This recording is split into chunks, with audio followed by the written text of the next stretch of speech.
Hello प्यारे बच्चों, आप सभी को राधे राधे। मैथ्स की क्लास में आपका स्वागत है। आज हम करेंगे आपकी कक्षा 8 में गणित की पाठ्य पुस्तक का चैप्टर 2 एक चर वाले रैखिक समीकरण।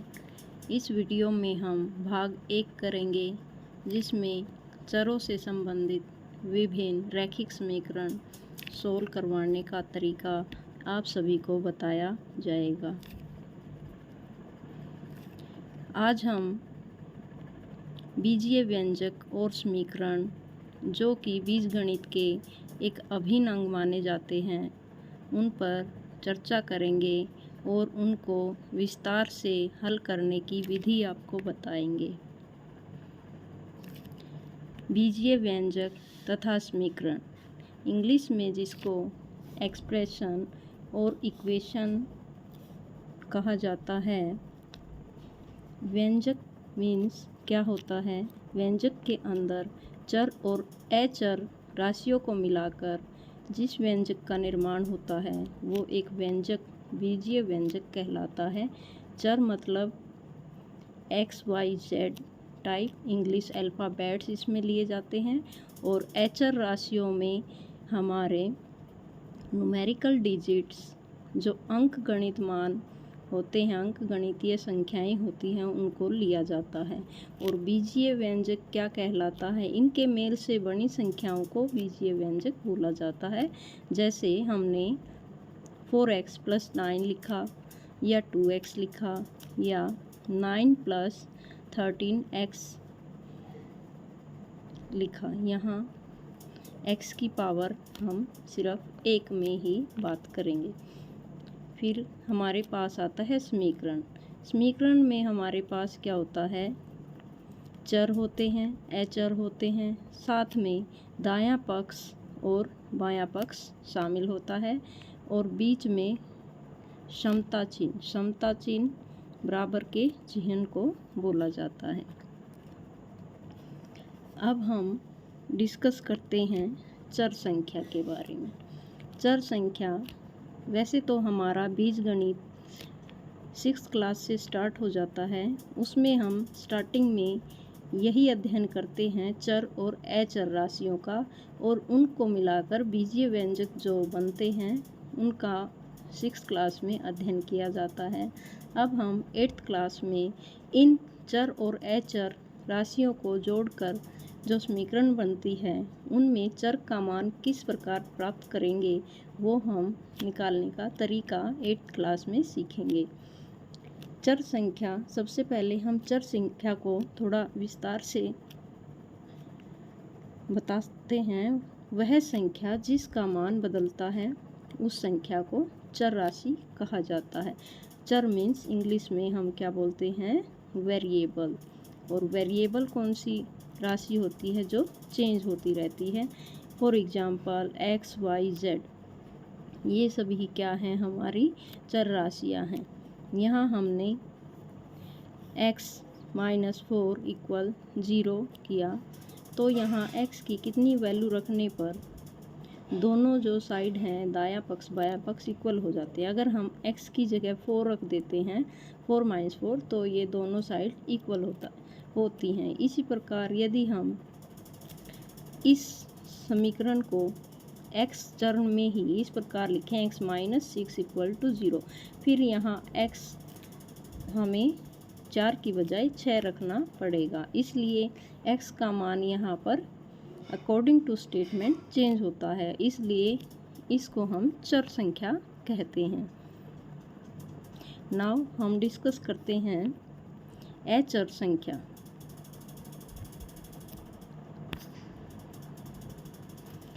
वह संख्या जिसका मान सदैव स्थिर रहता है या संख्या का मान बदलता नहीं है, उस संख्या को अचर संख्या कहते हैं। अचर means fixed constant numbers. For example, जो हमारे डिजिट्स हैं, पूर्ण संख्याएं हैं, पूर्ण संख्याएं 0 इंक्लूड करती है, पूर्णांक प्लस माइनस संख्याएं जो होती हैं, वास्तविक संख्याएं जिसमें हम हमारी सभी रियल और इमेजिनरी नंबर सभी इंक्लूड होते हैं। रियल नंबर्स ओनली, वास्तविक में रियल नंबर्स इंक्लूड होते हैं। फॉर एग्जांपल, ये अचर संख्या क्यों बोलते हैं इनको? क्योंकि इनका मान सदैव स्थिर रहता है, हम इसको अपनी अकॉर्डिंग टू स्टेटमेंट चेंज नहीं कर सकते। फॉर एग्जांपल, ये एक जनरलाइज्ड रूल होता है, जैसे कि 1 = 1 होता है, इसको हम चेंज नहीं कर सकते। ये एक जनरलाइज्ड रूल है कि 1 = 1 ही होगा, 1 = 2 कभी नहीं हो सकता, ना ही 1 = 3 हो सकता है। 2 = 2 हो सकता है, 2 = 3 कभी नहीं हो सकता, 0 = 0। यानी जो हमारी ये जनरलाइज्ड रूल हैं वो अचर संख्या बन जाती हैं, इसलिए इनको हम अचर संख्याएं बोलते हैं। नाउ हम आते हैं आपके कक्षा में जो चैप्टर 2 है उसका नाम है हमारा एक चर वाले रैखिक समीकरण। तो सबसे पहले हम आइए जानते हैं एक चर वाले रैखिक समीकरण कहते किसे हैं। तो सबसे पहले, जैसे हमने पीछे डिस्कस किया है, समीकरण होती क्या है? ऐसे समानता सूचक बीजीय कथन जो चर के कुछ निश्चित मान के लिए संतुष्ट होते हैं समीकरण कहलाते हैं। या हम आम भाषा में कहें जिसमें दायां पक्ष और बायां पक्ष हो और बीच में क्या हो? समता चिन्ह हो। बराबर जो साइन है उसको क्या बोलते हैं? हम समता चिन्ह बोलते हैं। जिसमें समता चिन्ह दायां पक्ष और बायां पक्ष हो, सिर्फ वो समीकरण कहलाती है। अदरवाइज अगर इसमें सिर्फ दायां पक्ष है, ना इसमें समता चिन्ह है, ना इसमें बायां पक्ष है, तो हम उसको समीकरण ना बोल के बीजीय व्यंजक बोलेंगे। अब हम आते हैं रैखिक समीकरण क्या होती है। रैखिक समीकरण में प्रयुक्त यदि चर की घात 1 होती है तो ऐसी समीकरण को हम रैखिक समीकरण कहते हैं, यानी जिसकी पावर घात 1 होती, जैसे x - 2 = 5। इसमें x की पावर जो है 1 है, 2y + 5 = -3y। यहाँ y की पावर 1 है, x + y = 8। इसमें दोनों चरों की जो है घात जो है 1 है। ऐसे ही 2m + n + 3p = 0। यहाँ भी सभी इन चर राशियों की घात 1 है, इसलिए ये हमारी रैखिक समीकरण कहलाती हैं। अब हम आते हैं एक चर वाले रैखिक समीकरण।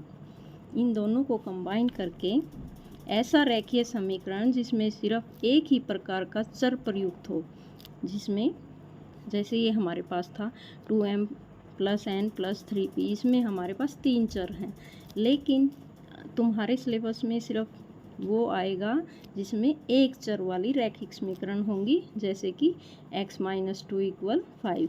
ये किस में है? समीकरण x में है। और ये है 2x = 3 - x, ये x में समीकरण है। फिर हमारे पास ये है 5a = 2a + 1, ये हमारे a में समीकरण है। 3y + 1 = 0, ये हमारी y में समीकरण है। यानी हम आपकी कक्षा में सिर्फ एक चर से रिलेटेड ही रैखिक समीकरण करेंगे। एक चर वाले रैखिक समीकरण, फॉर एग्जांपल 3x - 7 = 5। इसको हम ध्यान से देखते हैं तो x की पावर 1 है और ये हमारे पास व्यंजक न होकर क्या है? समीकरण है।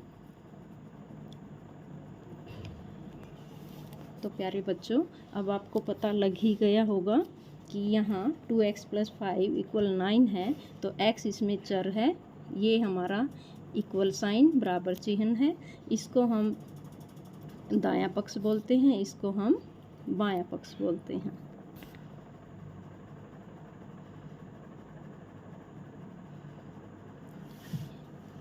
तो प्यारे बच्चों, अब हम इन रैखिक समीकरणों को जो है हल करना सीखेंगे। जैसे हमारे पास 3n - 2 = 46 है। सबसे पहले हम क्या करेंगे? जो साइन यहाँ है डिजिट का माइनस साइन है, उधर जाके क्या हो जाएगा? प्लस। अगर हम उसकी साइड चेंज करते हैं तो प्लस साइन जो होगा वो माइनस में हो जाएगा, माइनस साइन है जो प्लस में हो जाएगा, और मल्टीप्लाई साइन डिवाइड में हो जाएगा, और डिवाइड साइन जो है, डिवाइड साइन हमारा मल्टीप्लाई में हो जाएगा।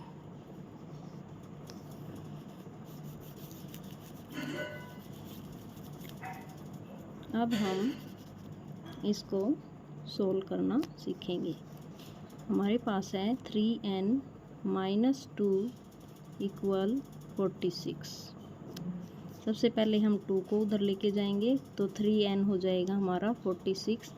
अब बच्चों ये -2 है, इधर आके क्या हो जाएगा +2, तो ये 3n = हमारा हो गया 48।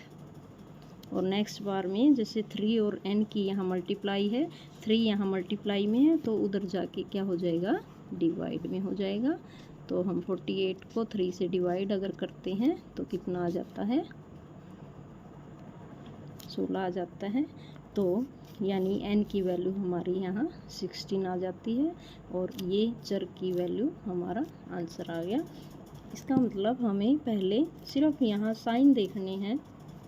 बाएं पक्ष में सबसे पहले जो हमारे पास डिजिट है उसको हम उधर लेके जाते हैं, फिर उसके साइन को चेंज करते हैं, फिर अकॉर्डिंगली हम नेक्स्ट जो डिजिट है उसको उधर लेके जाते हैं। जैसे इसमें है +7 है तो उधर जाके क्या हो जाएगा 17 - 7 हो जाएगा, और उसके बाद 10 आ गया, m = 10/5 हो जाएगा। तो क्या आंसर आ जाएगा 2 आंसर आ जाएगा। अब है हमारे पास ऐसी रेखीय समीकरण जिसमें दोनों तरफ चर हो। हमने जो पीछे की है उसमें देखो हमारे पास सिर्फ एक चर, एक साइड चर है, दूसरी साइड सिर्फ डिजिट था। नेक्स्ट हम आते हैं कि जब दोनों साइड